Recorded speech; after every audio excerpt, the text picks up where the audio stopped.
Hi friends, இன்றைக்கி நம்ம என்ன பார்க்க போகிறோம்னு பார்த்தீங்கன்னா, ஒரு தோசை வெரைட்டி தான் நம்ம பார்க்க போகிறோம். இதோட நேம் வந்து பார்த்திங்கன்னா ஆனியன் டொமேட்டோ சீஸ் தோசை.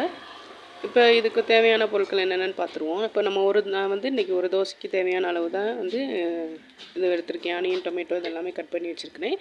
உங்களுக்கு வந்து ஸ்பைசி பிடிக்கும் அப்படின்னா வந்து நீங்கள் கொஞ்சமாக க்ரீன் சில்லி சேர்த்துக்கோங்க.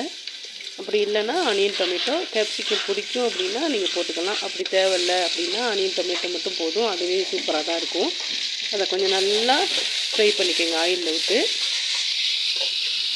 விட்டு நல்லா ஃப்ரை பண்ணிவிட்டு இந்த மாதிரி வதங்கினதுக்கப்புறமா நீங்கள் எவ்வளோ ஸ்பைசி சாப்பிடுவீங்களோ அதுக்கு தேவையான அளவு சில்லி பவுடர், அப்புறம் தேவையான அளவு சால்ட்டு, அது கூடவே வந்து கொஞ்சம் கெச்சப்பு இது மட்டும் சேர்த்திங்கனாலே போதும்.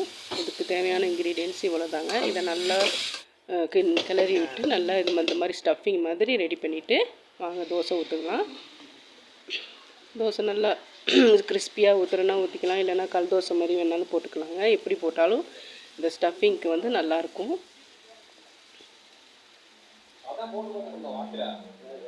இந்த மாதிரி தோசை ஊற்றிட்டோம்னா இந்த சீஸ் சொல்லியிருக்கோம் இல்லையா, உங்களுக்கு என்ன சீஸ் பிடிக்குமோ இந்த மாதிரி ஸ்லைஸ் வேணாலும், என்கிட்ட வந்து இன்றைக்கி அந்த மொசரல்லா சீஸ் இல்லை, அதனால் நான் வந்து இந்த மாதிரி ஸ்லைஸ் வச்சுருக்கேன்.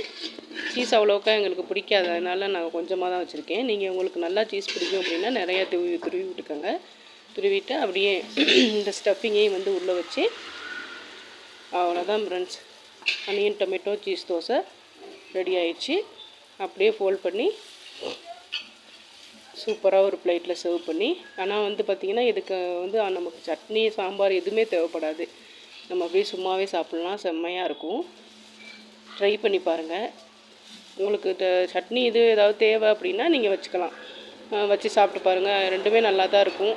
ஆனால் நாங்கள் வந்து கொஞ்சம் சட்னி மட்டும், சாம்பார் எடுத்துக்க மாட்டோம், சட்னி மட்டும் வச்சு சாப்பிடுவோம். நீங்கள் வந்து உங்களுக்கு எப்படி பிடிக்குமோ அந்த மாதிரி ட்ரை பண்ணி பாருங்கள். பிளேட்டிங் ரெடி ஆயிடுச்சு. Onion tomato cheese dosa ready.